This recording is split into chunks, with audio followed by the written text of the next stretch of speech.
Welcome, everybody, to another episode of Garage Talk Sports. I'm Mills. I'm Bobby. And I'm Nick. And we are back again here bringing episode number 69. Fun number for you guys. We're excited to be in the garage talking with you, sharing, just kind of spitballing sports talk. It's going to be a good episode, I think. As always, we lead off with our hot spots, but we're going to cover some MLB Fernando Tatis situation going on. Might as well talk about it. Got it right. Superstar getting suspended. Hint, hint.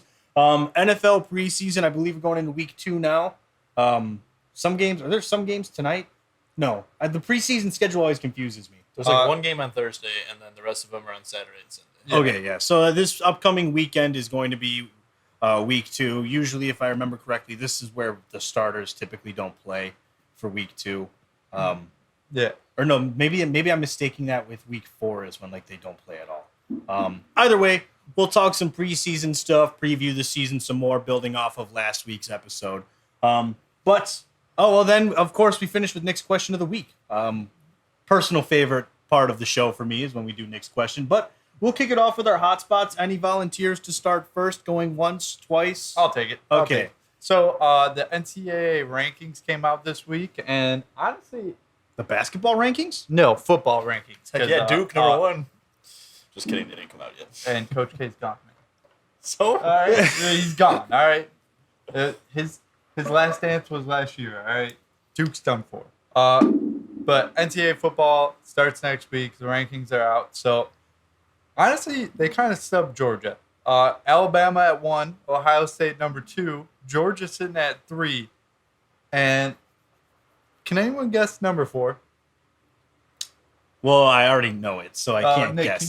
Can you guess who number 4 is? Didn't you just say it? I didn't really was paying attention. No. Good, perfect. I would guess Texas A&M. I mean, you are so hot. You You're ride right. the A&M train. You're feel close. like- They're 6. I feel like they're always they put Clem's in there. Yeah. Oh, wow. I'm And Clemson had an absolute dumpster of a season last year. And Yeah, which I'm gonna brag about that a little bit. I Uh, called that. I did. I said DJ wasn't it. Remember Okay, that? okay. Remember that, Bob? You remember? Fair enough. Do you remember that, Bobby? Yeah, I remember that. Fair enough. But yeah, he did make the step last year. And He didn't make the step. What do you mean? He missed it and fell. clearly they're thinking he's going to make the step this year. But Of course, yeah, because this uh, is it. And then Preseason Notre- rankings Notre are always Dame. like a popularity count. Like, same thing. I always At say number Texas A&M is always over there because they always think they're going to do good. And then it's like, it just Well, depends. A&M is one of those programs that has a big win every year, but then a bad loss to follow it. I believe was last year they beat Alabama, right? No, it was 2 years ago they beat Alabama. 2 years ago, they beat Yeah. Alabama. Last year, they were almost beat Alabama. Yeah, I And then mean they lost by like 20. No, that's right, because Alabama and Georgia played in the championship. That would have never happened if they lost twice. No, I think they did beat Alabama, or they did beat Bama, because Bama had one loss and Georgia was undefeated going into the Yeah, SEC. and then Alabama SEC. beat Bama. So I think it was last year when they beat them. I could be wrong. Maybe Bobby or you can look that up, but that's not really that important of a detail. Either way, A&M always, like I said, they have a big win and a bad loss typically, so you never really know where to place them. They did have a good recruiting class, though. yeah, The NILs really kind of came up clutch for them. So they really did. Yeah. it would be cool to see A&M kind of step into that top 5 and kind of stay there, bring some parity. The Alabama, Ohio State, Georgia, Clemson foursome is kind of getting old. Yeah. Granted, 2.5. I say 2.5. Alabama and Georgia, or Alabama and Ohio State, are always really good. Those 3 pretty much are interchangeable every year. I'm glad Michigan's not up there because Me Michigan too. were pretenders last year. They lost Yeah. one of the best I'm glad- players. Also, I'm glad you brought this up for your hotspot, Bob, as I'm repping the Bulldogs shirt here. This is pretty much the reason Georgia's ranked 3 is because Stetson Bennett is going to be the quarterback. That's pretty much it. Yeah, but I mean, he won them.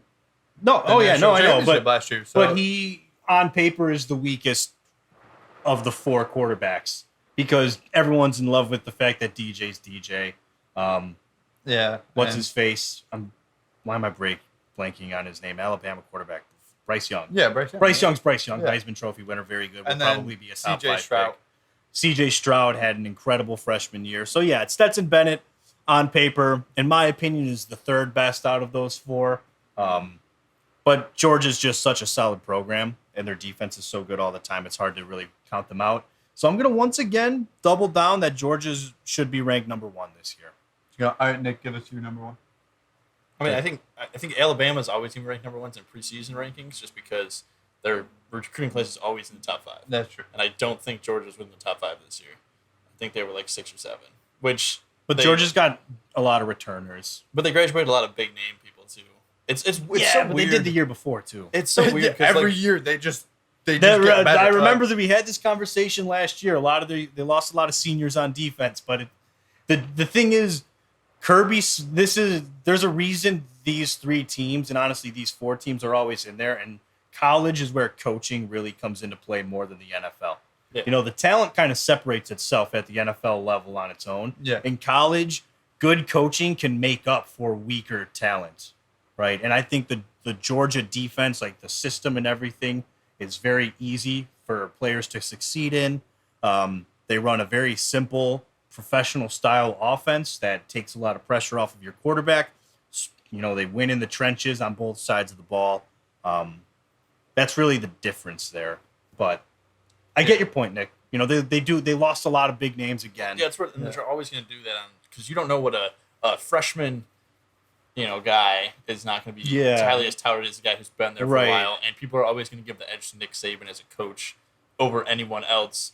Dabo Swinney, I think, took that for a little bit, and then I think Ryan Day is so far behind from those other 2 coaches. Yeah, and Kirby Smart, after this championship, I think finally earned his place in that discussion too. Yeah, but still, for the next 3 or 4 years, if it's going to come down to it's close, they're always going to edge it over to Nick Saban. So it's like, right? Can you say they got snubbed? Maybe, but not really because Nick Saban's the greatest college football coach. To be entirely fair, these are 3 very good programs that, in all actuality, are pretty interchangeable. I think in that top 3, they're very close. Yeah. In terms of just they always have the talent, but like you said, Nick, they lost a lot of guys, and while in the past they have continued to make up for it with when the next guy up who replaces a senior, but there's always uncertainty at the start of every season. You could say, well, every year this is a concern, and then it turns out to be foolish to be concerned about it, but you just don't know until it plays out. So, but I'm taking Ohio State number 1 here. I'm gonna disagree with you, buddy. I feel like C.J. Stroud got his experience last year. He's gonna learn from it, and he's only gonna develop more. Yes and no. Didn't they lose both their wide receivers though? They lost Chris Olave, but I thought they lost 2, but maybe not. No, I think Jackson Smith-Njigba is still there. Yeah, he's still there. Okay, he stayed. Wait, it's the other? That's the only other name I know because I'm trying to think. Wasn't Garrett Wilson from Ohio State? Yeah, Garrett Wilson. Yes, that's who I was thinking. I was gonna say I thought there was 2 Ohio State guys that got drafted. Jackson Smith-Njigba is like the number 1 wide receiver in this 23 draft. Yeah, he had a really good year last year. I mean, these are 3 teams that always put talent on the field, so it's tough. The thing is, could this be a sophomore slump for Stroud? You know what I mean? Yeah. True. First year last year, right? Great year, but now there's always the expectations are going to be that much higher because he was a Heisman finalist and everything. You'd think he's only going to get better, but now there's going to be a lot more out there on how to play against him. So this is year 2 as a starter is kind of where you make your money as a college quarterback. This is where you separate yourself. Well, right now it's like who's going number 1 overall, Bryce Young or C.J. Stroud? I would take Bryce Young. I thought was C.J. Stroud was he a redshirt? Yeah, he's a redshirt freshman last year. He was. Mm-hmm. That's what I thought. No, I don't think so. Okay, I think he's eligible for the class. If he was a redshirt, he'd be eligible. Okay. Because it's 2 years of playing, but 3 years in college. That's all you need. Oh, okay. Because what's his face? Jameis Winston was a redshirt sophomore when he entered the draft. So was Johnny Manziel. So you only need, if you're a redshirt, you only need 2 years of playing time because you need to be a college athlete for 3 years. Whether you redshirt or not doesn't matter. 3 years enrolled at the school to be eligible for the draft. Okay. Yeah, I'm pretty sure this is going to his junior. So gotcha. He will be declaring for the draft, and maybe you never know. I mean, you never know. Barring a terrible season, I think he's declaring for the draft. Yeah, but you still never know. That's true. We'll see. I'm excited for college football this year. I'm just excited to kind of watch Georgia, obviously, but I mean, as a USC fan, I'm very excited. Lincoln Riley, 9-3, bro. 9-3. All right, not 9-3. 9-3, 5-8. Okay, that one's brutal. That is just. They're gonna finish behind. They'll finish behind Utah. 5-8. So they're gonna win a bowl game at 5-8. Sure. I don't even think you're eligible at 5 if you 5-7. Whatever the 5-7. Yeah, I don't know how 12. many, It's 12 games. I don't know how many games they play. 12 games. Either way, it'll be an exciting season. I'm excited to see it play out. But I'll take over the hot spot here. Go on mine right now. So I want to. I've been bitching and moaning about the White Sox pretty much the entire season. And the funny thing is, even though they still kind of suck, they had a big game yesterday, and it was a big win. Another big one today coming up. Well, going on right now, actually. For all the crap that I say, in the over the last 30 games, they had the best record in the American League at 19-11, which is like that shows. I mean, we saw the Yankees have kind of they've hit a hard slump here. They finally relinquished first in the American League to Houston. I don't know, man. It's just as like this epitomizes the frustration of the season right here. 19-11 over your last 30, best record in the American League, and you're still barely over 500, not winning your division. Yeah,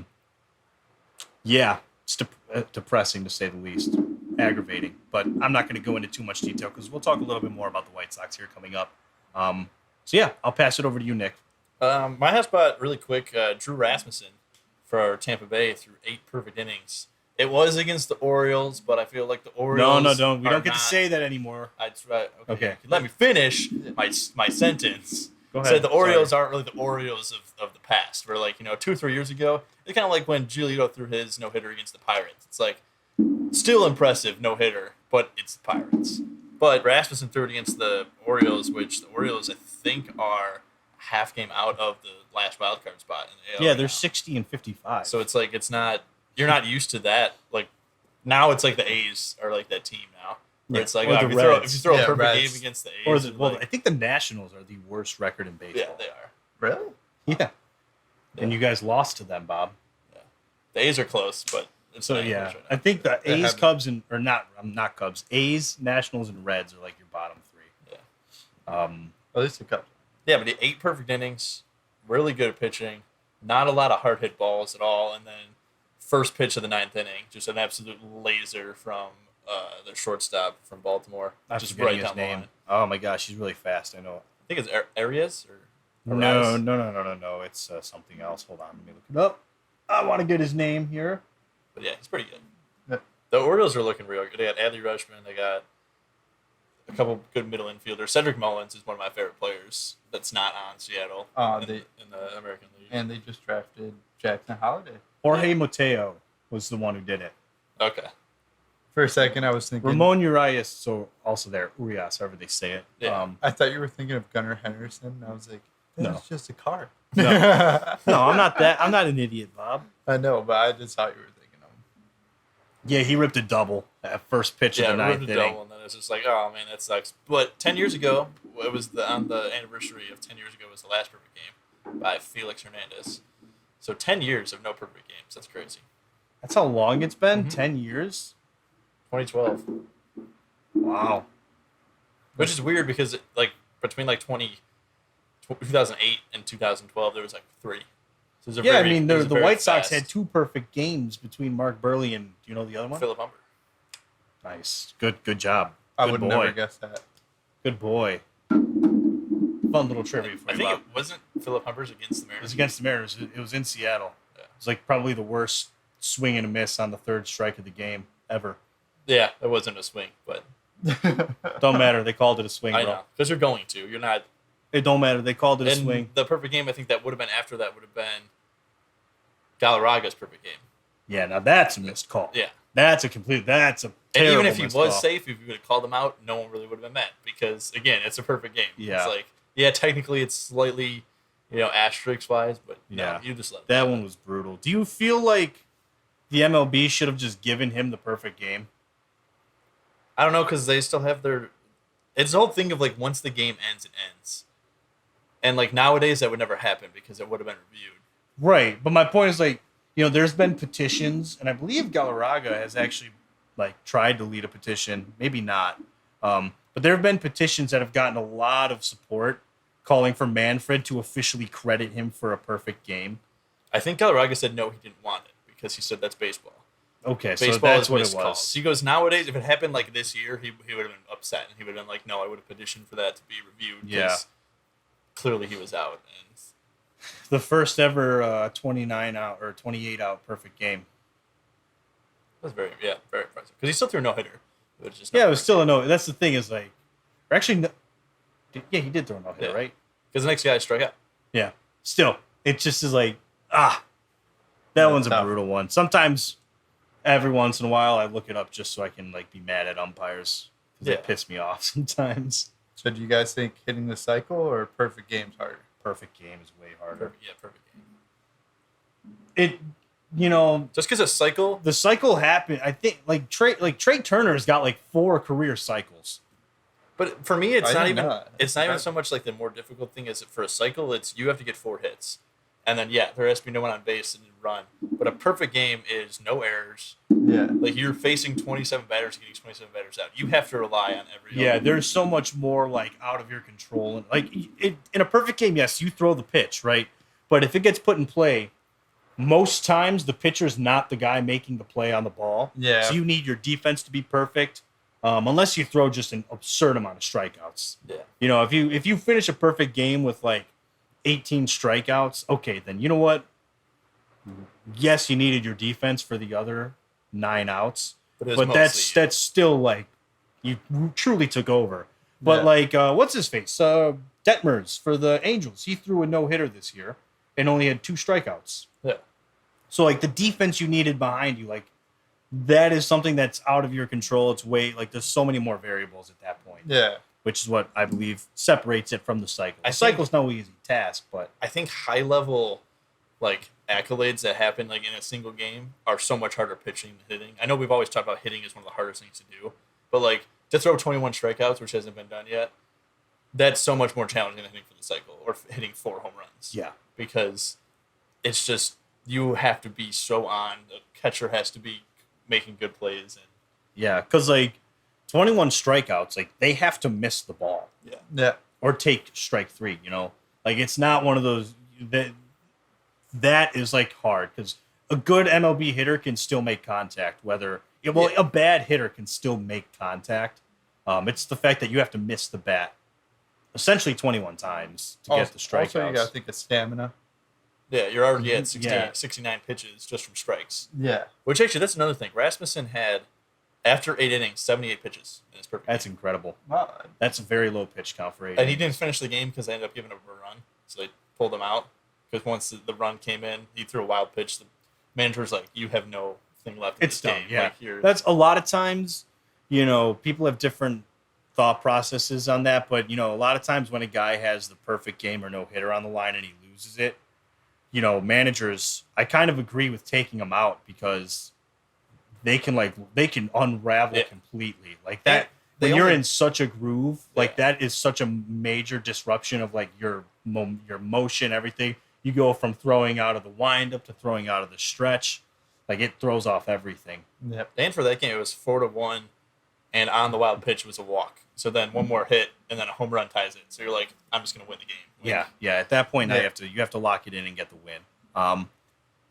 But I hinted at it earlier when I was talking about previewing the show and everything. Fernando Tatis Jr. hit with the 80-game suspension. I believe this was last week. Yeah, late last week. It was like Wednesday or Thursday. It was right after. It was very close after we finished recording last week's episode. So he gets hit with an 80-game suspension for performance-enhancing drugs. He's claiming that it was from a ringworm medicine he was taking. I don't know if I necessarily believe that. If I remember correctly, his physician or his doctor was like, no, I told him to take this medicine. Yeah. So what he was claiming he was taking was Costabal or Costabel. Something like that. And the other one was the other way you pronounce it. It was like Costabel and Costabal. One's illegal, one's not. And back in like 2005, I give benefit of the doubt to the player, but now with how many trainers there are, no.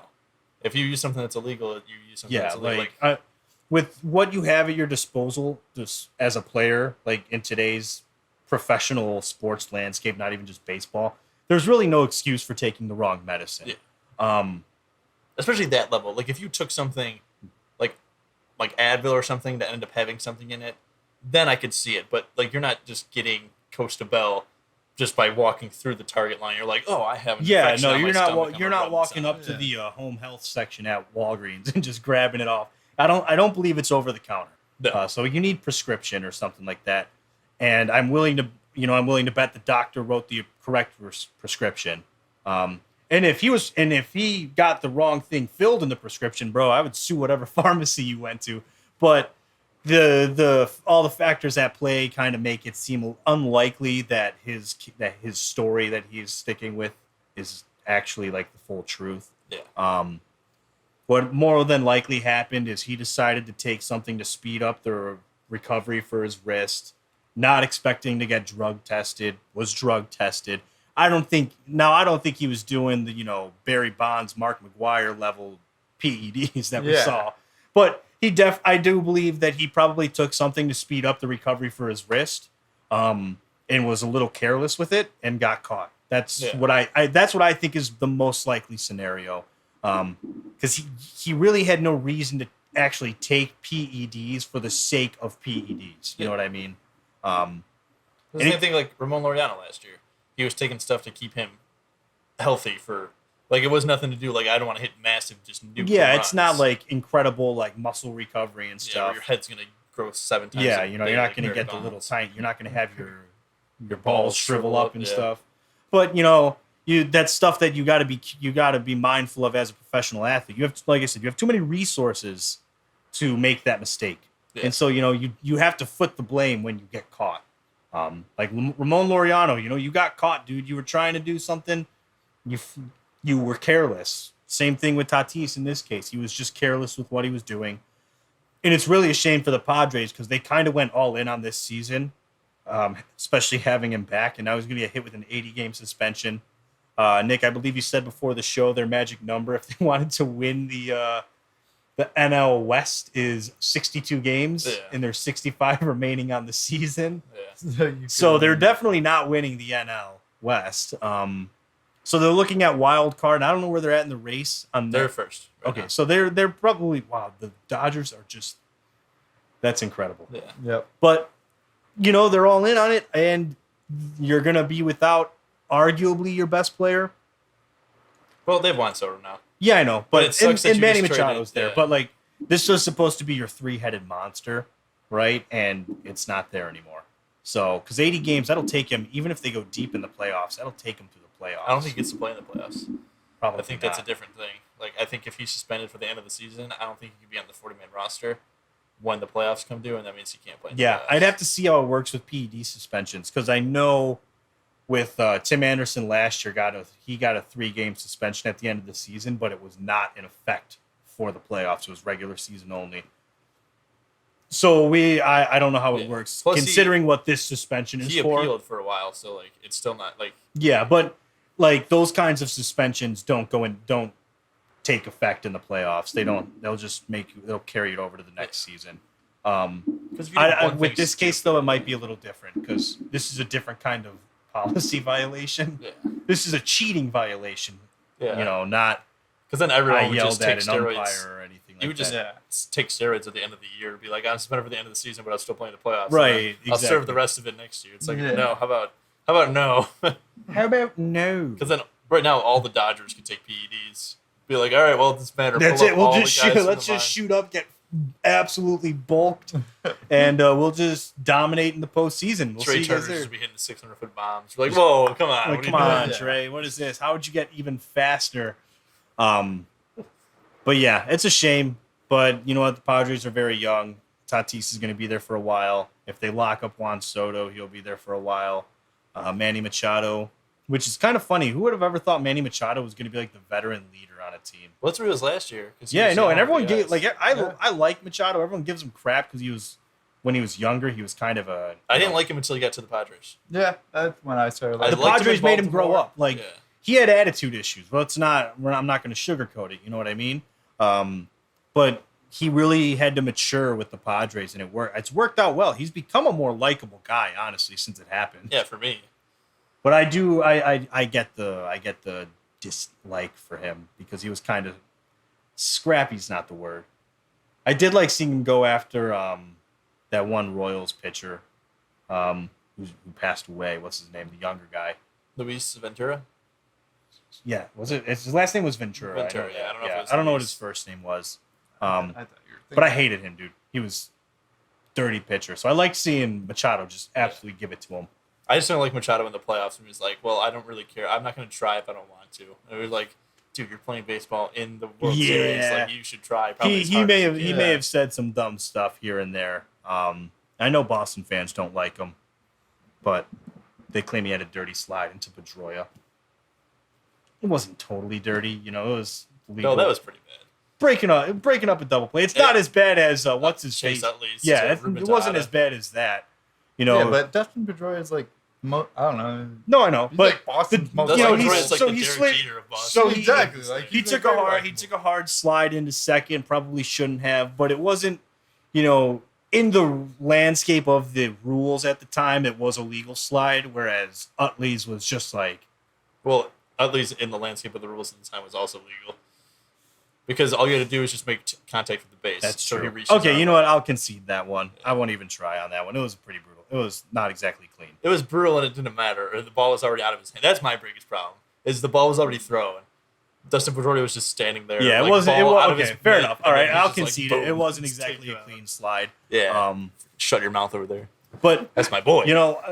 let me attempt to bleed this in here. So, right. Tatis, injury prone, 80-game suspension. He had a really good 1 year with the Padres so far since being called up, really.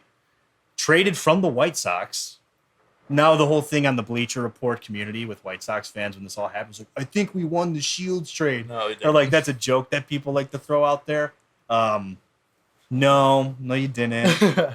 You still didn't. Sorry, White Sox. But that does bring us to the White Sox. How's that for a nice transition? I really had to work through that one. Big game, right? We previewed it here. Big game. I have it pulled up on my laptop. I can see you both looking at it. Yeah. Dylan Cease versus Justin Verlander. These are kind of your top, in my opinion, the AL Cy Young races between these two guys right now. Yeah. The Verlander holds the number 1 ERA, I believe. Is that in the American League or the entire league? MLB. So he's number 1 with a 1.85. Cease is number 2 with 1.94. Somewhere around there. I believe it's here. Yeah, but he's third in the MLB. Third with a. I think it's 1 point. It's slightly higher. Like it's not that much higher. It's barely higher. It's like very good. He's third in the MLB, second in the AL in strikeouts. That's Dylan Cease. So this is like a huge matchup. One, because White Sox are coming off of a huge momentum win yesterday. Great 8th inning comeback when really the offense was dead up until that point. And this is kind of like, this is it for their season now. They're facing the number 1 team in the American League. They have to start winning these games to prove that like they have what it takes to stick around and kind of go on a run, take the division, go into the playoffs. Hopefully, they're only 2 games back for the division. I think they're 59 and 56 or something like that. And they have to do it against seemingly the best pitcher in baseball, top 3 pitcher in baseball. So the matchup's huge. That's why I have to have it on the laptop because I can't not watch this game. No, yeah. I'll try to keep it like shielded so you guys can't just stare at it. I only tend to look when you look over because I'm like, oh, something wants to happen. And Yeah. it's like, So this is just a big game, and I'm excited for it. This is yesterday's game against the Astros where they made that comeback. Seemed like one of those wins that can kind of turn around a season, right? You finally showed something as a team. Like, you didn't just give up, which I feel like this team, for the most part, just like stopped trying for a while because Monty Grandal with a really nice shot down the line. That's going to put Abreu in scoring position, no outs in the bottom of the second 0-0 game. Nice little score update for you guys.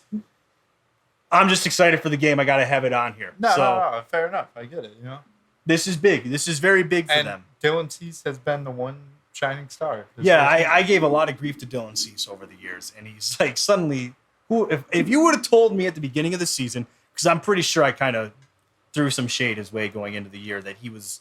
If you would have told me he was going to be the ace for the rotation, I wouldn't have believed you. So I get to eat my words on that one. Yeah.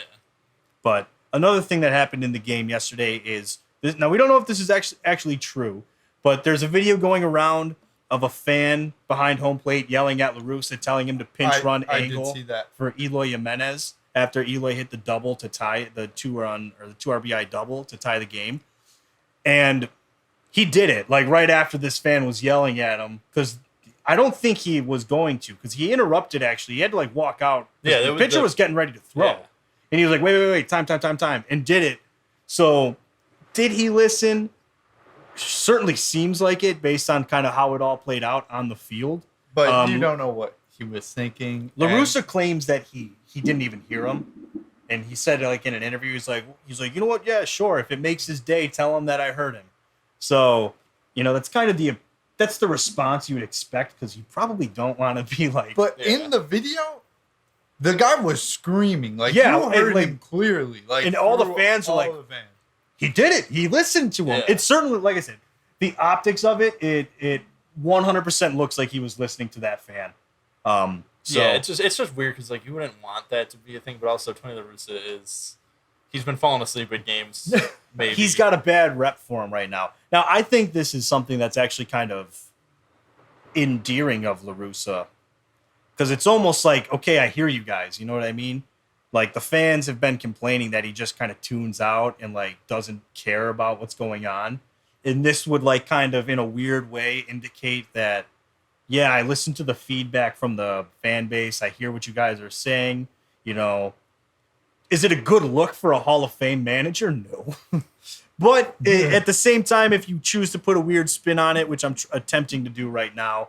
It's a bad look. Don't try to spin this. It's bad. Yeah, it's not. If you actually took advice from a fan, no, that would just be. But it's not like it's crazy advice. It's telling you to pinch run Jimenez with one of your faster players. Like, there's a lot that goes on. La Russa could have been like, oh shit, yeah, I can do that. Yeah, or I mean, like you could always be thinking like, I think La Russa always overmanages when he not overmanages, but he's always thinking. So he's like, well, if this goes to extra innings, I'd like to have Eloy's bat. Yeah. But then also, if it does go to extra innings, maybe I want Engel to play the field because he's a better defender. Yeah, and then all of a sudden you're like, wait, hold on.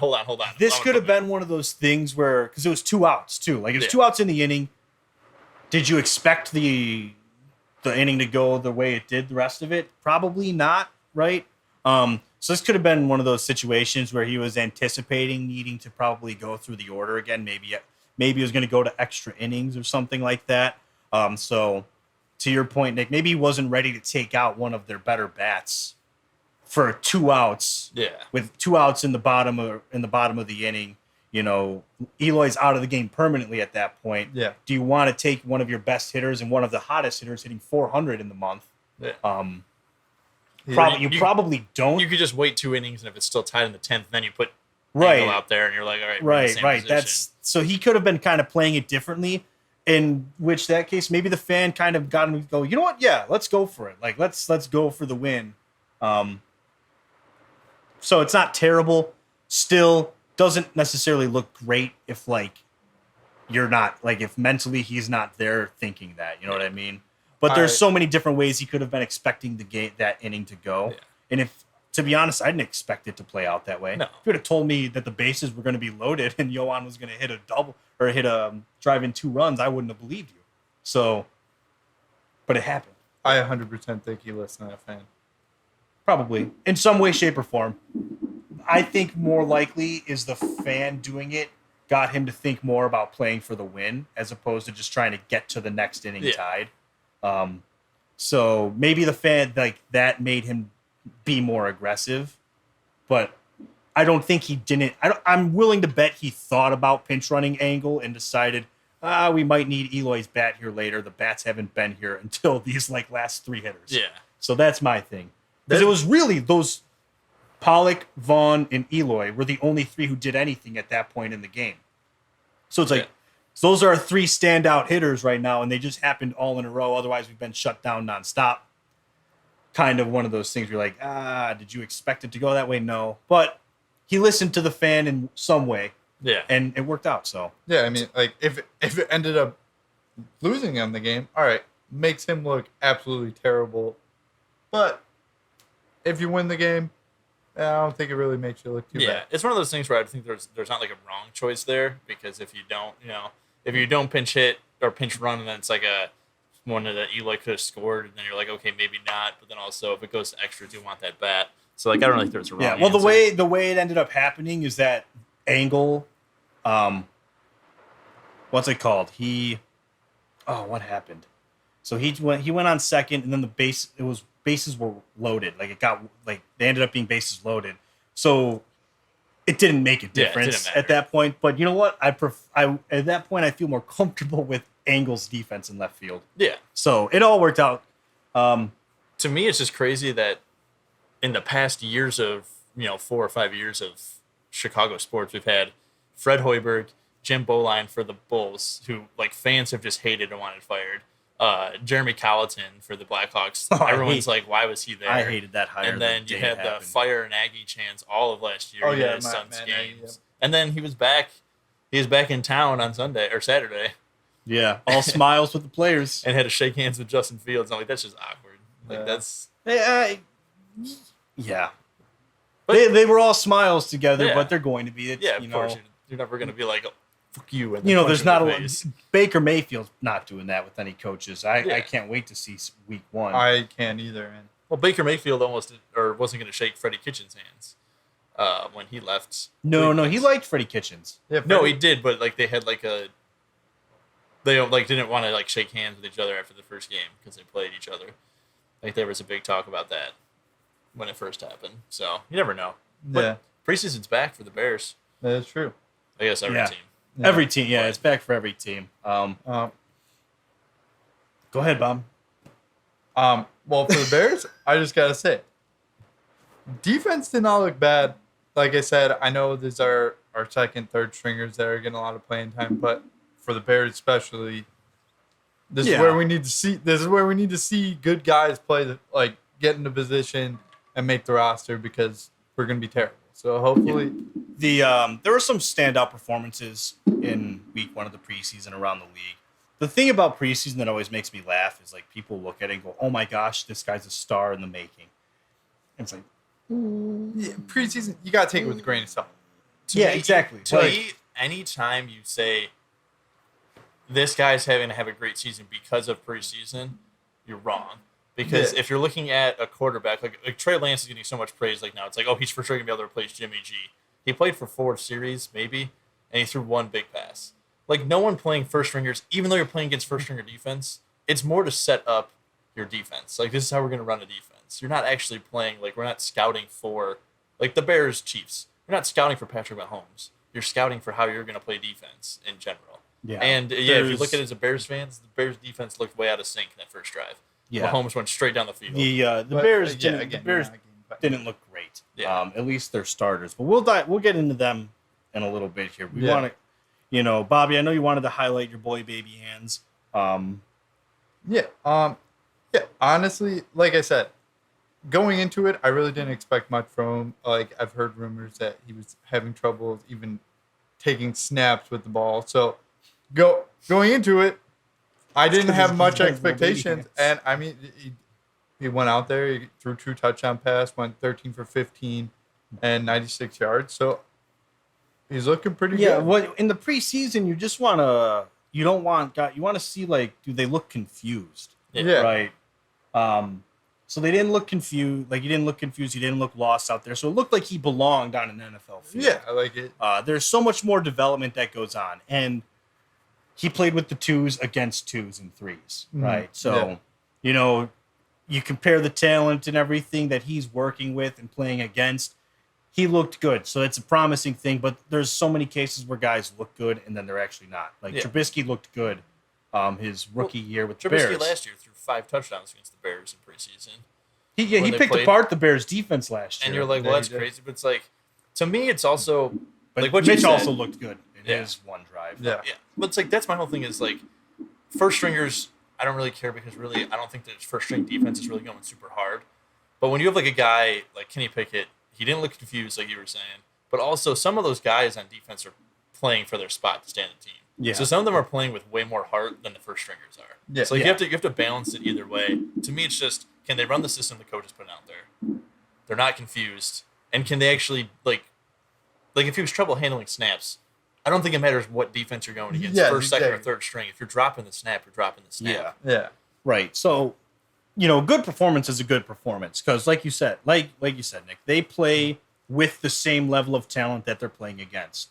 Yeah. So if a guy's playing with a bunch of backups against a bunch of backups, theoretically the talent should be comparable on the field.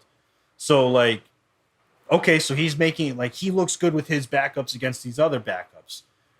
If he looks that's something that you have to kind of take into account. Okay, he with the same level of talent, he looks good. So is he ready for taking some snaps with the ones? That's not our call.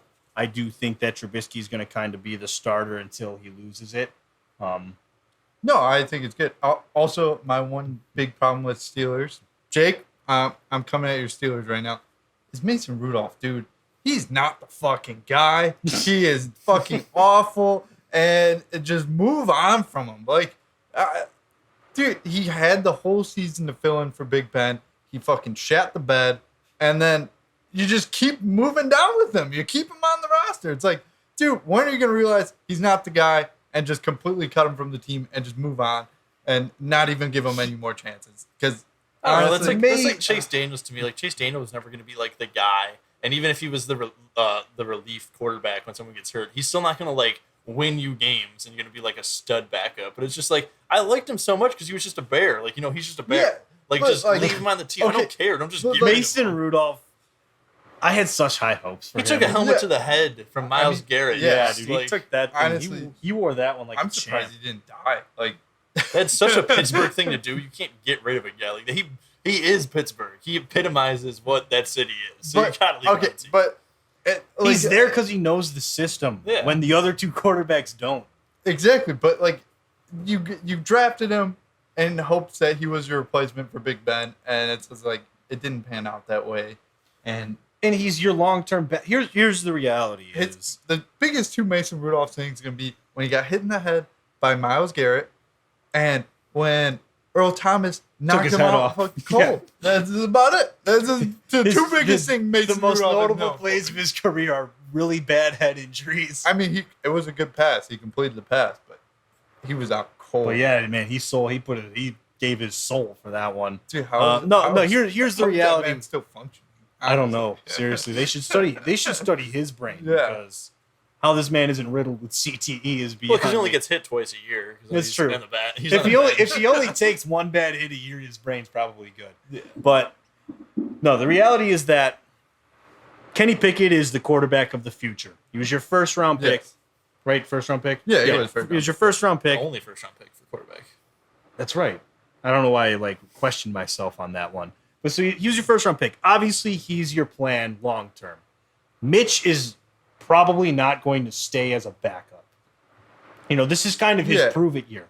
Let me show that I can be a good quarterback, and then a team that isn't in position to draft a quarterback but needs a quarterback can, I could sign there as a free agent. Washington, depending on how Carson Wentz does, is a team that comes to mind like that. Seattle for me. Seattle, that's a great one. Seattle, I didn't even think about that. Houston's going to have a first or second round draft, or first or second overall draft pick. So you're Maybe. thinking they're going to. I think Davis Mills actually might have a solid. Yeah, he looked promising for what he had to work with last year. And it was not much. And it was very little. Braden Cooks. It was very, very little. But the point is, you're probably not going to have Mitch stay whenever Kenny Pickett becomes the starter. Yeah. He's going to leave. So you need someone who's been around the system.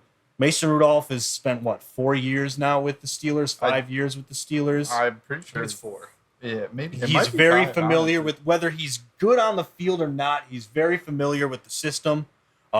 He knows the ins and outs of the organization. He's not a bad guy to keep around for the sake of your young quarterback. Is it kind of weird? Is it going to suck having 3 quarterbacks? Yeah. Yeah, you're gonna have to give up a roster spot unless you do what the Bears did with Mark Sanchez and just he's an injury scratch or whatever every single game. Yeah. You could do that with Mason Rudolph until like Mitch or Pickett get injured, but Mason Rudolph probably won't see the field in the regular season. Oh yeah, he definitely. Unless it's like to take a knee down or something, or they're like running away with the season, and they're gonna just put him in the last game. And be like, you know what, we're gonna keep our first and second string quarterback healthy, and Mason, try not to get your head blown off. Let's get out there. All I'm gonna say is if Dwayne Haskins was still here, Mason Rudolph would not be on this team. Well, yeah, probably not. But or Dwayne Haskins would be gone. It just depends on what they were going to go for. Yeah, Dwayne Haskins would have been over Mason Rudolph. But that's my only knock on the Steelers. I gotta say, a lot of good things for them. I think they're gonna have a better season. Still gonna finish last in the division. Well, depending on how long I don't know. Deshaun plays. I feel pretty confident in Mitch Trubisky. I really do. I think he's gonna have a good year. I don't see them beating the Bengals for sure. I see them being second in the division. I don't see them beating the Ravens. I'll take second. But I think they could beat the Browns. But also, if Deshaun plays, if he was only suspended for 6 games, I think Jacoby Brissett could go 3-3, maybe 4-2. I think you're underestimating that defense. The Steelers' defense. Steelers' defense is very good. I know. But I also watched Mr. Trubisky with the Bears, and how good their defense was. And I don't know. Did you see them in 2018? They went 12-4. Exactly. They went 12-4. But yeah. See? To me, it's just I just don't have a lot of faith in that Steelers offense. I do. Outside of Najee Harris, George Pickens looked good, man. George Pickens is looking. Honestly, let's stay on the Steelers. Why don't we? Yeah. No. NFL young boy was looking good, man. Dude, he is number 2 on the depth chart right now. cool. I'm saying he's having. You know who's number 2 on the depth chart for the Bears? Byron Pringle. That doesn't mean he's great. Okay, but just because you're number 2 on a depth chart of a bad wide receiver core but doesn't mean you're good. The Steelers have a great wide you guys receiver argue a little bit. Yeah, okay, Deontay Johnson, Chase Claypool, and you're telling me that George Pickens comes in as a rookie and is I think Chase Claypool is a slot guy, so you're not going to put his number 2 on your depth chart. No, because your slot guy would be 3. You would be your number 2, and your slot guy would probably be the rookie that has the least experience. Not if you're a really good slot. You're not going to put a Cooper Kupp not at the slot just because you have a rookie. You're slot guy's got to be the rookie because he's young. I'm enjoying this. Keep going. I just don't understand what the Steelers have a great wide receiver core again, and him balling out in camp and getting the number 2 spot when he was a 3rd round draft pick is showing his talent. I think it's going to be good. I just don't think they're going to be that great in that division. Yeah, but I'm saying, I have faith in that offense. You got Najee Harris. You bolster up your offensive line. You address needs that you really needed to get. You have Pat Freiermuth, that's my guy. Yeah, I love Pat Freiermuth. He's a good tight end. There's just so much talent on the roster. It's hard to see them having a bad year. I'm on board with that guy. Like there's a lot of guys that'll just make it easy on Mitch. And Deontay Johnson had a huge step up last year, and Chase Claypool is Chase Claypool. Yeah, he's going to celebrate. He's going to celebrate a first down and then just let the clock run out. He's okay, man. There's nothing wrong with him. He's a good wide receiver. He's a good wide receiver. It's just I really think I'm excited to watch George Pickens though. He had a really good performance. I wish the Bears would have drafted him. Well, they didn't. Well, yeah, they did. But they got Jaquan Brisker. Yeah. Who I'm really excited. And they have Darnell Mooney. I think. And a bunch of other random dudes who no one really knows. And Byron Pringle. And they might be going after Cole Beasley. Hey. Oh, Will Fuller too. Yeah, Will Fuller as well. Oh yeah, that's right. As well. I will say we can kind of go in on the Bears a little bit here. Unless Nick, did you want to talk about anyone specific? Well, actually, my guy's on the Bears too. I like Daz Newsome from Week 1. So you can finish. He's still on the Bears? Yeah. Yeah. Oh, who's the other guy that he almost had a touchdown right at the end of the game on a reverse? It's it was the other dude, the guy they got from the really fast guy from New England last year that you liked, Bobby. What was his name? He was number 10. Oh, Damiere Byrd. Yeah, I mixed him and Daz Newsome up. Yeah. Damiere Byrd's in Atlanta now. Yeah. Yeah. Daz Newsome's still on the team. Yeah. Okay. I mixed those two guys up. My bad. But for me again, he was playing against the twos with the twos, so he's playing with Trevor Siemian.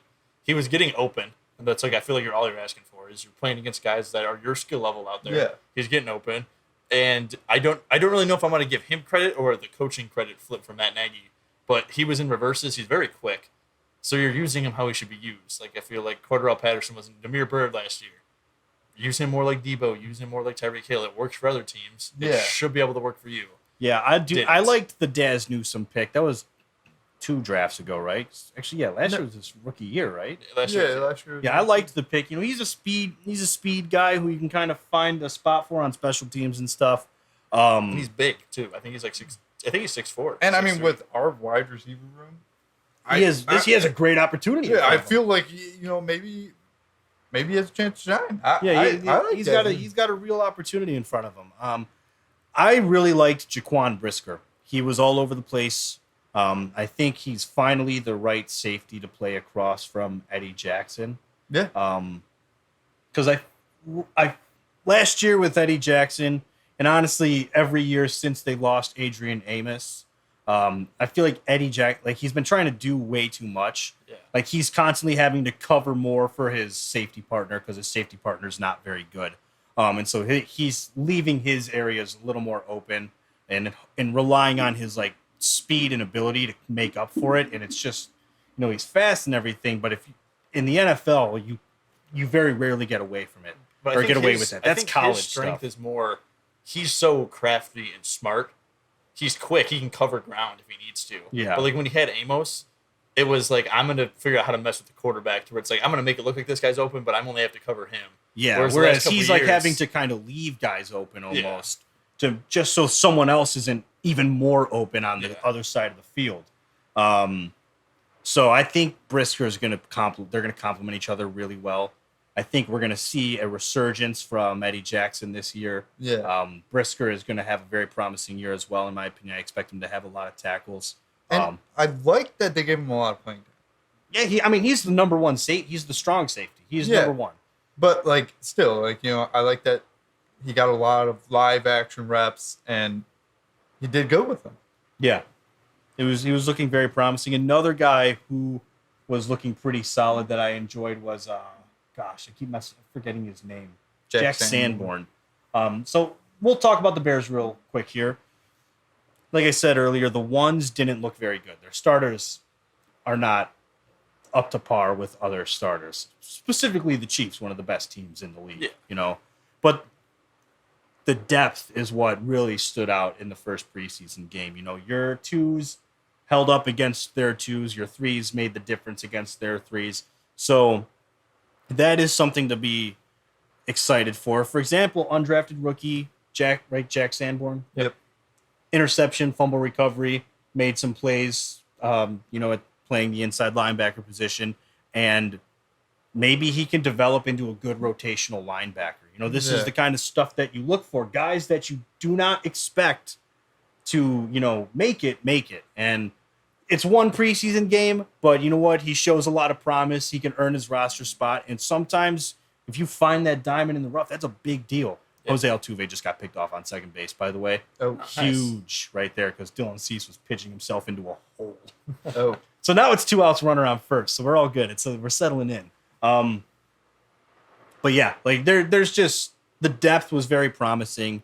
And when you don't have a ton of high level talent, that depth is going to get a lot of playing time, especially with this Roquan situation in relation to Jack Sanborn here. If they trade Roquan Smith, who's traveling with the team and might get hit with some tampering stuff because he's some random dude calling teams gauging for interest.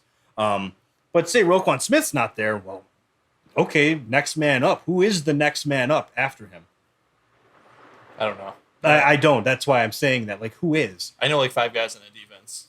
Yeah, the defense is so new. I know Robert Quinn, Jalen Johnson, Brisker, Roquan, Eddie Jackson, Roquan, and then their young guy who played Thomas. I can't think of his name. The cornerback. Oh, Thomas Graham Jr. Yeah, Thomas Graham Jr.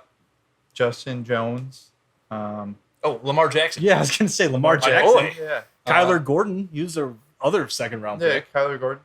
Who everyone's been very high on as well. That's where I think people need to look at. So Sanborn, I okay, he's probably not going to get a ton of reps, especially if Roquan stays. He's not going to get a ton of reps in the regular season. But as a Bears fan, it's Green Bay's division to lose, maybe to Minnesota. the Bears shouldn't really have a shot at it. So you're just looking for, Jalen Johnson was really good his rookie year, but he needed improvements. And then year 2, he made a big leap. Mm-hmm. Yeah. So you hope that those guys continue to make big leaps. Robert Quinn stays as good as he was last year. And then these rookies this year, next year, you're starting to get back into it where Justin Fields isn't going to have to score 28 points to win. He can go back to the regular Bears where, hey, we need 2 touchdowns and field goal, and we should have a shot to win. Hopefully he produces better than that. But as long as you're at that point, you're good. You don't really need that. Honestly, my only knock is I just wish that we would just went after one of the top receivers with one of ourselves. Odell's still out there. Yeah, his knee's still messed up. Yeah, I don't want to. No, I'm saying Beasley. I'm saying in the draft with our second pick, I wish that we would have went with one of them being on the offensive side of the ball and getting like a George Pickens. See the draft. I think they threw it off with Eberflus being a defensive-minded coach, though. Yeah, because I think he was in his mind thinking about all these defensive guys, and Ryan Poles, who's being new, was also like, I'm just going to make him happy because we got to start off. We got to start off where we're both going to mesh. Like, so. I mean, I get it. Like, again, you traded Khalil Mack. You needed to focus again on your defense getting good, but still, I just hate our wide receiver. Oh yeah, no, they didn't do enough for Justin Fields. To be honest, it's gonna just suck having to watch him struggle. The O-line did not look good against the Chiefs' defense. No. At least not their starting O-line did not look good. You don't really have talent, and I don't. It sounds harsh, but you really don't have talent at the wide receiver position. Let's call it what it is. Like Darnell Mooney, who's a solid 2, but he shouldn't. When you have Justin Fields, a young quarterback who you need someone, he can't be your number 1 guy. Yeah, I mean, Darnell Mooney's very good. The problem is, Darnell Mooney could be a 1, right? In theory. But the drop-off from him to your next best wide receiver is massive. That's the thing. If you have a comparable player or another receiver who plays a slightly different style, but is similar in terms of their ability to compete at the NFL level, then it's not as bad of a receiving room. But you go from Darnell Mooney, who's solid, to Byron Pringle. Yep. Actually, it was Tajay Sharp. Because Byron Pringle wasn't playing. Right, but Saturday. On the depth chart, Byron Pringle, who... he's a number 2, which means he's amazing. And Bobby's logic. He's amazing. Okay. On the Steelers being a number 2 compared to the Bears being number 2, completely different. All right? We have no one.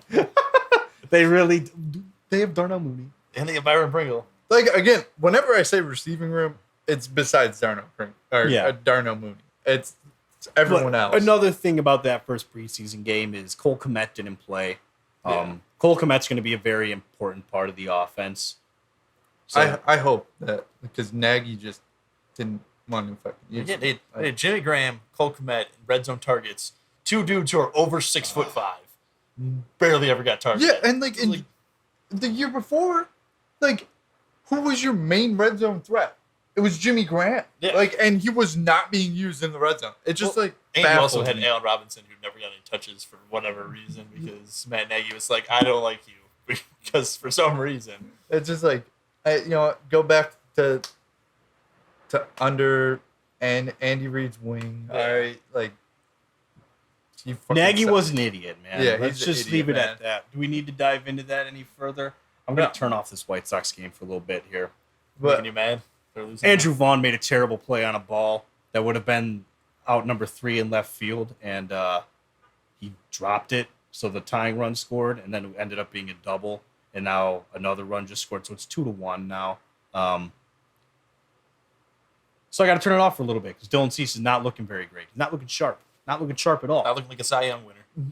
Not throwing a lot of pitches, which is what he does, is throw way too many pitches way too early. That's why he doesn't make it more than 6 innings usually. Happens. But we're staying on our football talk. Sorry about that. Yeah, true. So that's what I was saying. I like Tajay Sharp because I don't think Allen Robinson I think was underutilized, but he was a guy who could get a bad pass and still make a catch. Yeah.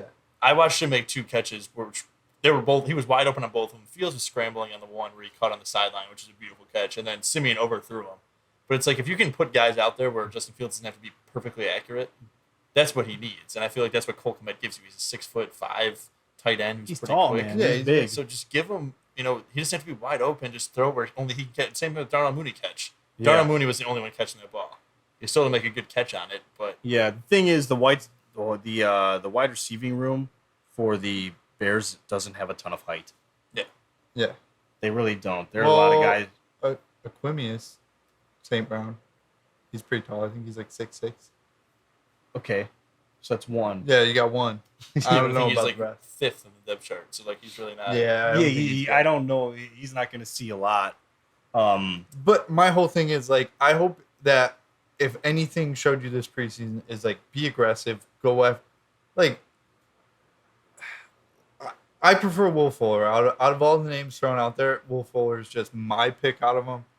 Like, I would say you need at least him. Like, just go out there, spend the money, get for Justin Fields' sake. Like, for him to have some development. Like we've been saying, polls. Like, I don't have any issue with the Kyler Gordon pick. I don't have any issue with Jaquan Brisker. I liked both of them. Yeah.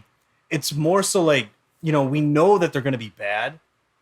So at the very least, like, your focus needs to be the development of Justin Fields. Yeah. Yes, you need young guys to develop on defense, both sides of the ball, really.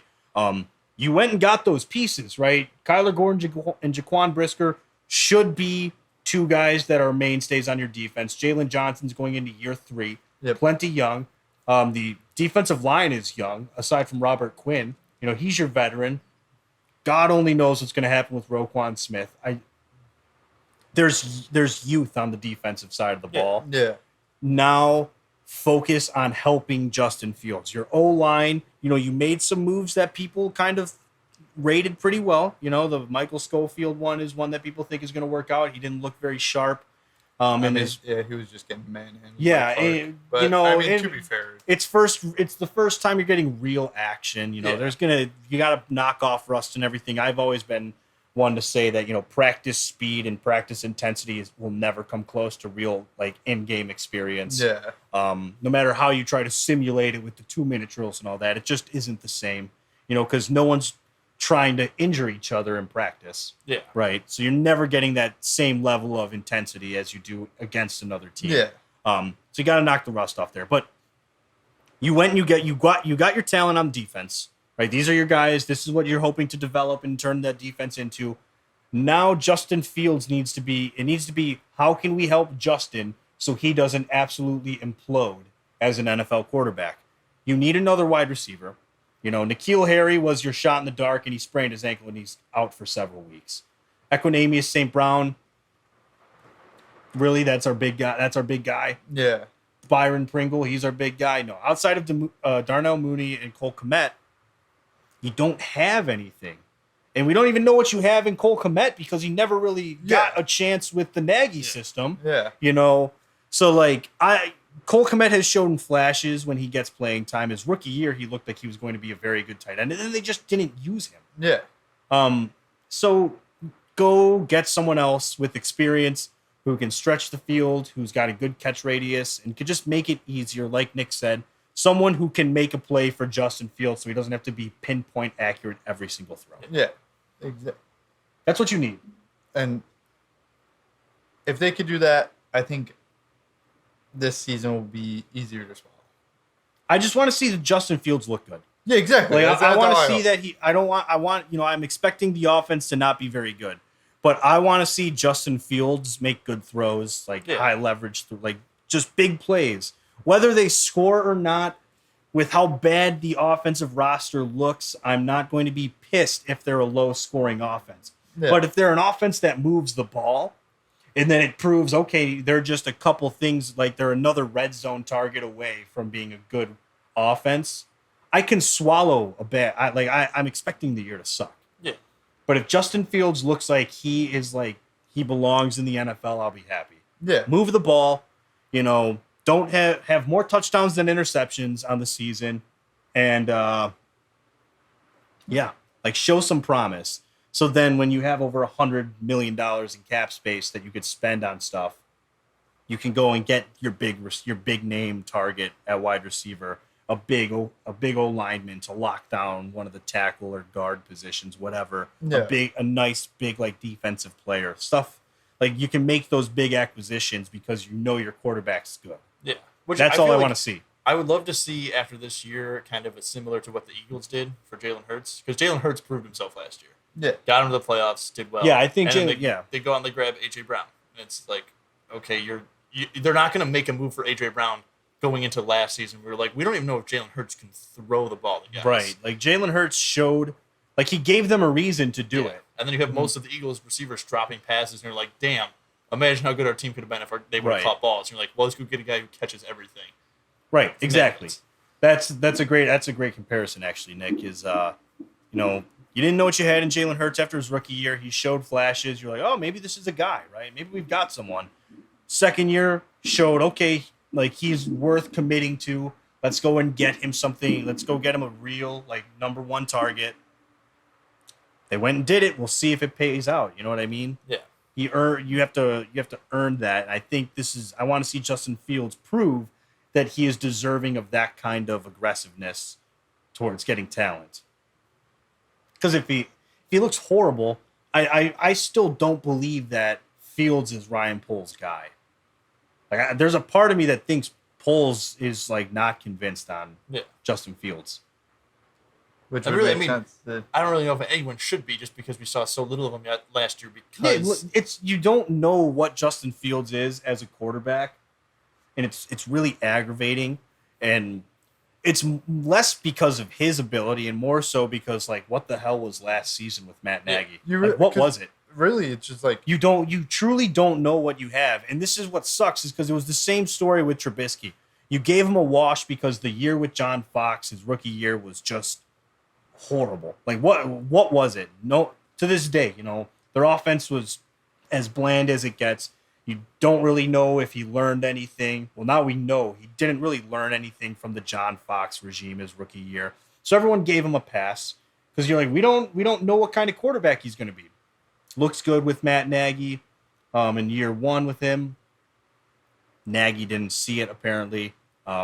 Everything was just a complete cluster.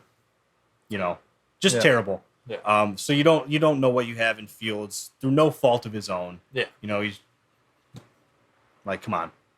It's just tough. Very, very tough. And on the other hand, the fuck was that field? I can't wait. It looked god awful. I can't wait for Arlington Heights, man. That field was terrible. That's my thing is everyone was talking about how terrible it looks, but I kind of actually looked this up. The Bears have one of the lowest injury numbers for their fields. Their field sucks. Their field sucks. It looks terrible. Dude, but it's not like people they were like, oh, the NFLPA is mad because of how bad it looks. It looks bad, but in the history of Soldier Field, it's one of the lowest injury percentage fields as it goes anywhere else. So it's like, if that's really the point, it doesn't matter what it looks like. I just want to ask the city of Chicago, like, why are you hosting an Elton John concert the same week that you're hosting a preseason game for the Chicago Bears? Like, and then you wonder why the Bears don't want to be in Soldier Field. And they have the Chicago Fire play there now, so that tears up the field pretty well. The field has always been bad. Sure, to your point, Nick, guys aren't getting injured there per se. But I mean, bad. You got dead grass. You've got literal holes. Cairo Santo had to come out and say, yeah, we had to adjust where we would line up for field goals because there's just holes in the grounds. We would be lined up here and our long snapper would have to snap it more to the left so that we're not planting the ball in a hole. That's just like, dude. Like, and then the city of Chicago is like, they'd be fools to leave Soldier Field. I would leave Soldier Field and never look back. Arlington, with how big it is, they could literally just have 3 stadiums that just fresh grass every time. You just play on this one next week, and then you're like, all right, it's still grass. We're not going to even put turf down because we have so much space. We'll just move to this other turf. They could just have 3 different stadiums at Arlington. No, if anyone argues the fact that they should stay at Soldier Field, they should just paint it green, just spray paint. Like at least make it look like do something, man. Come on. Can't you just go get a bunch of dirt and just dump it in the holes real quick? Like even on TV when you're looking at the field and you're like, that looks like shit. Like, is that the Shepherd football field? Yeah, exactly. It's turf now. Well, yeah, I know it's turf now. Whole new track and field and field. Field, yeah. Wow, looks pretty nice, and it's public. So when we decide to do our combine, which we haven't done yet. I haven't gone on the turf yet. I want to see it. It looks nice. I need to make a stop. It looks nice. Let me tell you. You should stop by practice one day. Speaking of injuries, though, I'm surprised by the Zach Wilson. I know Bobby thinks that maybe starters shouldn't play in preseason, but I mean, that's just like my thing. Like they got lucky. They got lucky that it was only a meniscus tear for Zach Wilson. Well, bone bruise too. That's kind of bad. My whole thing is like surgery people saying like maybe starters shouldn't play. I understand people not playing in in bowl games. It's not the national championship because what are you really playing for? But to me, if Zach Wilson is going to have an injury in week 1 of preseason, what's the big difference from week 1 of preseason to week 1 of regular season? Except in regular season, they're going to be going even harder. So like, they still have to play because they still have to get their bodies ready for the motion of it. Like I get that and everything, but just like when you need a guy, like I would just for the Jets, they just got hit really hard because I mean like now you're probably looking to go into week 1 with Joe Flacco. No, they got Mike White. Joe Flacco's won a Super Bowl. What is that about, Bob? No, kidding. Mike White threw 5 touchdowns. Andrew almost bought his jersey last year if they would have went at least 4-1. Yeah, I said if it was 4-1 with Mike White, I'd buy his jersey. Started 2-0, and then they went 2-3. And then they fell apart. So with the offensive side of the ball, like I said earlier, you're never going to get the same level of speed and intensity as you'll get in real game experience. The offensive side of the ball is so heavily based on timing, right? You have to time everything properly. Yeah. It's important to get those reps, especially in the case of Zach Wilson, who's a young guy, second-year quarterback, new weapons on the offensive side of the ball. Like, you need to get those reps. It's different than when you're over in L.A. When you're Tom Brady. When you're Tom Brady, or you're in L.A. and you're Matt Stafford and you've been in the league since 2008 and you just won a Super Bowl. Like, you've been around. You don't need to get the same real-time experience on the field. Sure, you haven't done it with Allen Robinson yet, but Allen Robinson's been very good with very crap quarterbacks for a while. His whole career, really. Yeah. I'm so happy for him. So it's not a massive concern when they're veterans, but when they're young and they're still learning timing and fundamentals are still something that they're developing. Yeah, they need to see the field. Maybe not a ton, but even look at Mahomes out there. Mahomes did not put himself in danger one time. He ran a whole offensive drive, playing at full speed, but never once did a guy come within 3 or 4 feet of him where he was like, "This might be a chance." Like the reality is, tell your quarterback, tell your guys, don't put yourself at any greater risk than you need to. Yeah, Zach Wilson's was a freak injury. He didn't even get hit. Like that's just the knee joint being the knee joint, and it's unpredictable. You don't really know what's going to anything can happen at any given moment. No, I get that. Whether Zach Wilson played in preseason, played that game or not, it wasn't a hit that caused the injury. Yeah. That injury could have happened at practice, and it wouldn't make a difference. Like, we wouldn't even be having the conversation. Yeah. But it's because it happened in a game. It's different if he takes a really bad hit. Okay, now it's like, why are you putting your quarterback in that position, right? But he dove forward on his own accord and landed funny on it, or the dive he pushed off funny. So it's just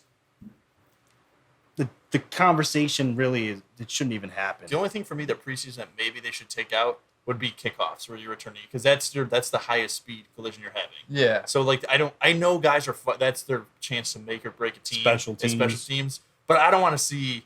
I mean, Jeremiah Grant's also injured, so he's out. But I don't want to see him coming out of the end zone and just get absolutely plastered by some dude who's like, I'm fighting for my last spot and knock him out for the year.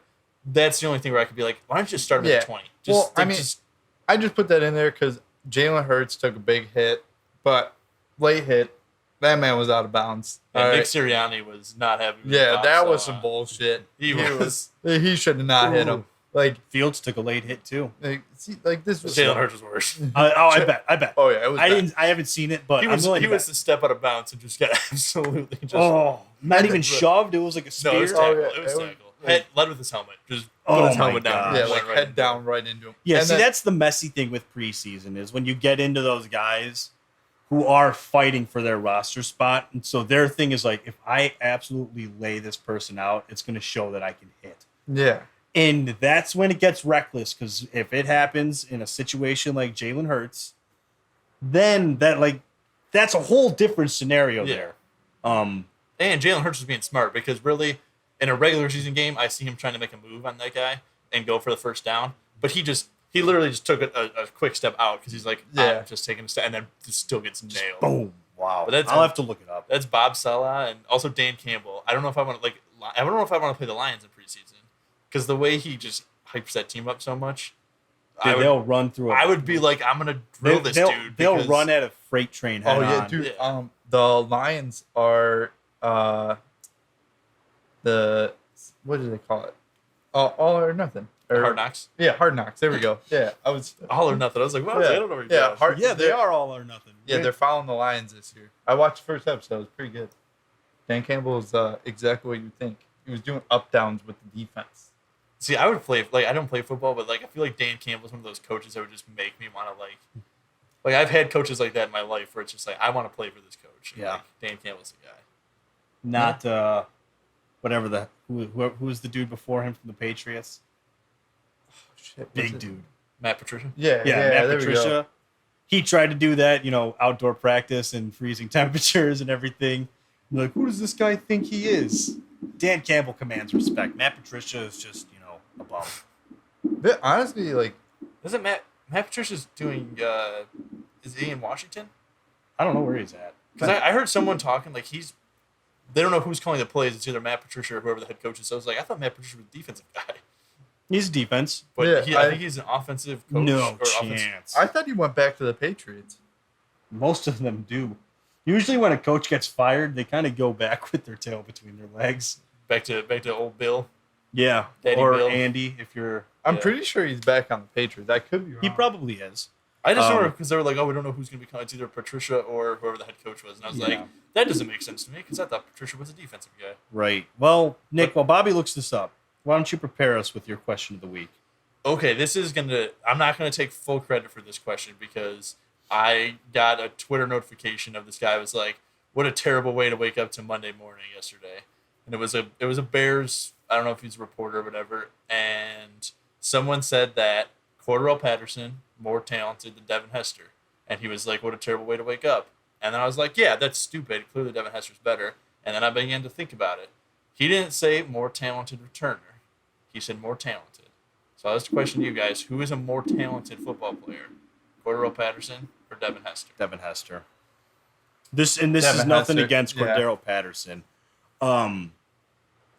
So wait, before you go into it, yeah, he's back with the Patriots, but he's offensive line coach. He really what? He went down hard. He went. Wow, Nick, credit to you for that one. I would have never. I didn't believe that because McDaniels is gone. So I didn't remember he was on the Patriots, but I remember he was their D coordinator and he went to O line coach. Senior football advisor and offensive line coach. Wow.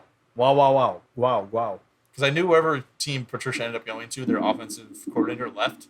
So that's why they were debating who was going to be calling plays. And I was like, that's and then crazy. They said Patricia. I've never heard of a guy going to the opposite side of the ball than what he came up with. Yeah, that's really interesting. Makes no sense.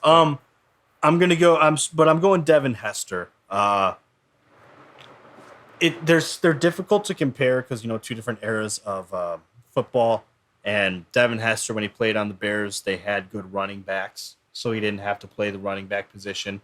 They tried him at wide receiver, and he was about as good of a wide receiver as Cordarrelle Patterson.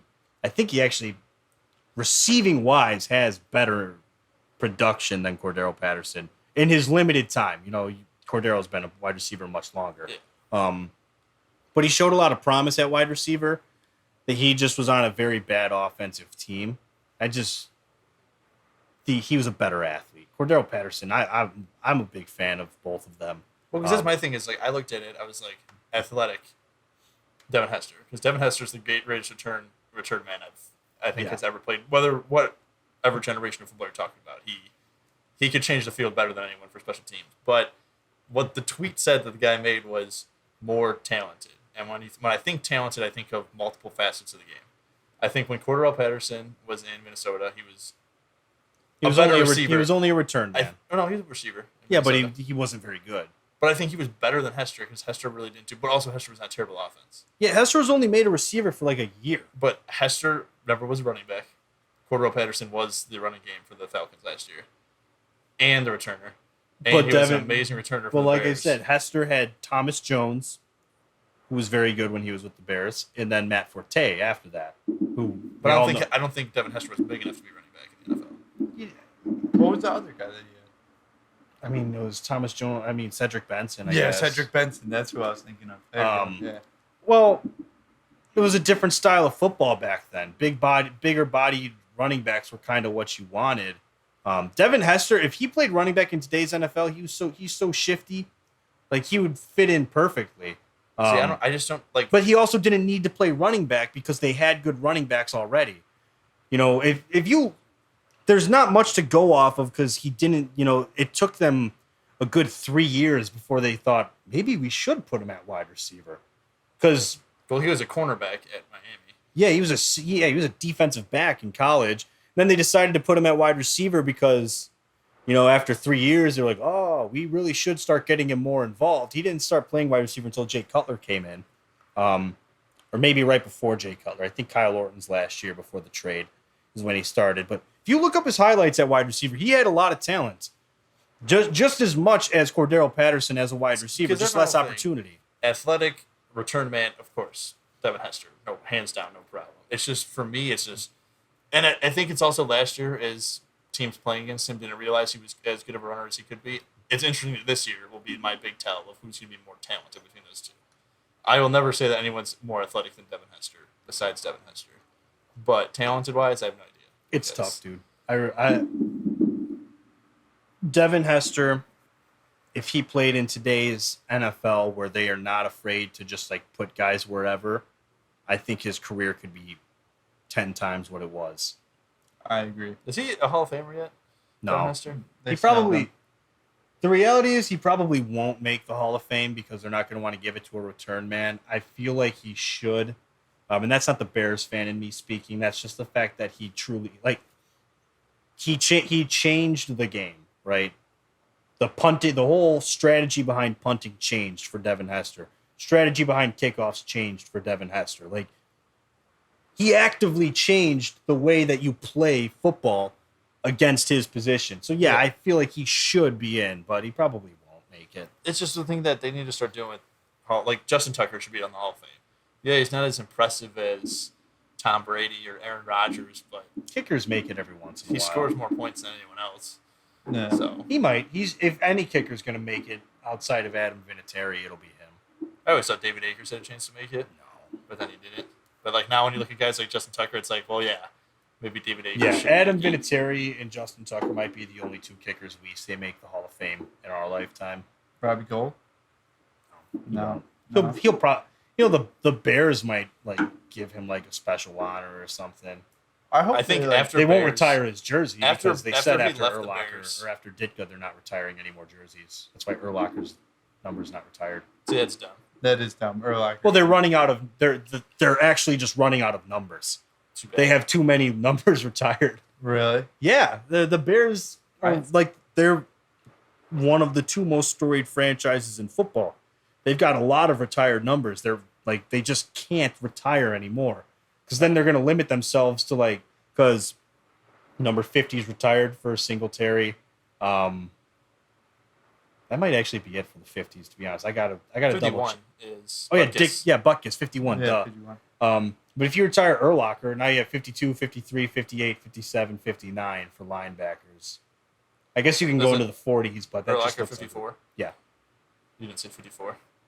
Right, because if you retire Urlachers. Oh, you're saying which numbers were left? Yeah. Okay. I was like, no, you no, didn't say my bad. any of the numbers that were retired. But yeah, they just retired so many numbers that they're Is Gale Sayers retired?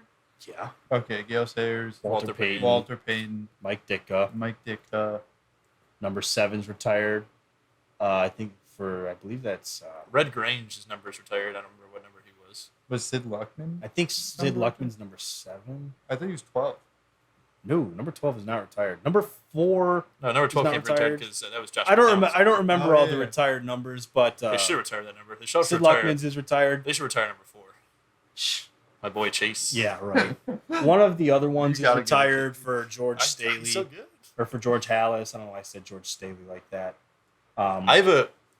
This conversation made me think I have my question for next week already. Oh, perfect. We'll get into that next week then. So stay tuned next week, guys. That's not actually just about football. It's just in general. Wait. Quick question, though. Yeah. All right, because I just got to bring it back because I thought of it. George Pickens isn't as good as you think he is. No. This is the MLB. All right, Chase Utley or Dustin Pedroia? Pedroia. What do you compare it to? Like who do you think is better? I think Chase Utley's better. Okay. I like Dustin Pedroia better. But yeah, I think you Chase know Utley what? is a better I'm gonna have player. to agree with Nick. I picked. Those Phillies teams with Ryan Howard, Chase Utley, and Roy Halladay as pitching. They were good, man. So because, good. Like when we were coming up, that was like the two best second basemen. Yeah. Like, so I was Brandon Phillips for me was a big second. I really liked him. Really? Craig Biggio, Jeff Kent. Yeah. I feel like when I grew up, the guys that were like about ready to be done with their career are what I thought were good second basemen. Yeah. And then by the time I was in high school, then You're Dustin definitely Pedroia. you're definitely associating the 90s. the veterans. Yeah. Ray you're Durham. definitely- I loved Ray Durham. Oh, Ray Durham. But, like that was like right before like Our our time. time of actually growing up, and then like Dustin Pedroia was when I was in high school, and that was everyone's like he was the best second baseman in baseball at that time. Because that was when Chase Utley went to the Dodgers, and I hated He him. was very good. I did hate Chase Utley for that. But when he was on the Phillies, man, he was like my favorite second baseman. He went so hard. He was such a like he would just constantly just, and then he broke Ruben Matata's leg, and I was like, now I hate you. So legacy wise, Pedroia. Playing wise, Chase Utley's better. Chase Utley was probably I mean, better. they're but- like right up there. Like, but yeah, I gotta get. Now if we're just talking about infielders, general guy from the Mets. I can't think of his name now. Super fast, Jose Reyes. He was my guy. Oh yeah. Your guy? Switch hitter. Remember Jimmy Rollins back in the day? He was really good. my- And then the Sox got him like at the And the tail end of his career. The Sox love doing that with like random guys. That was their Speed thing back in the guys. day. Yeah, Kenny Lofton for like a year, and everyone's like, Kenny Lofton. He's like, oh, this could be great. It's like, oh wait, he's slow now and he doesn't hit as well. Dude, I have a Ken Griffey Jr. jersey from the White Sox when he played like 3 months with the team. Don't forget about Todd Frazier. The Todd father. Todd Frazier led the league in home runs with them one year. He hit a home run with no hands attached to the bat. That's impressive. Bless you. Oh, I'm just, Bless you. Good mute. wrapped up. Good mute. No, Todd Frazier wasn't that. He still had plenty of baseball on him. He played like 3 more years with the Yankees when they traded him. I believe It was Adam LaRoche is what you're thinking of. Okay, Adam LaRoche. Yeah. Jason, what's his face? Kevin Youkilis is another one. Yeah, Kevin. There's just so many guys. Kevin that came, Youkilis played for finished, like 2 like months and then retired mid-season because they're like, oh, yeah, gosh, they I went and can't- got a lot of old guys for no reason, really. Yeah. It was their way of saying, "See, look it, we're trying." We're getting guys that were good 6 years ago. A bunch of bums, but I'm looking forward to your question next week now, Yeah. Nick. I I like forward it. to it, but It's gonna that'll be a good probably wrap up the episode there. So as always, guys, thank you for tuning in with us. We appreciate you tagging along for our conversations.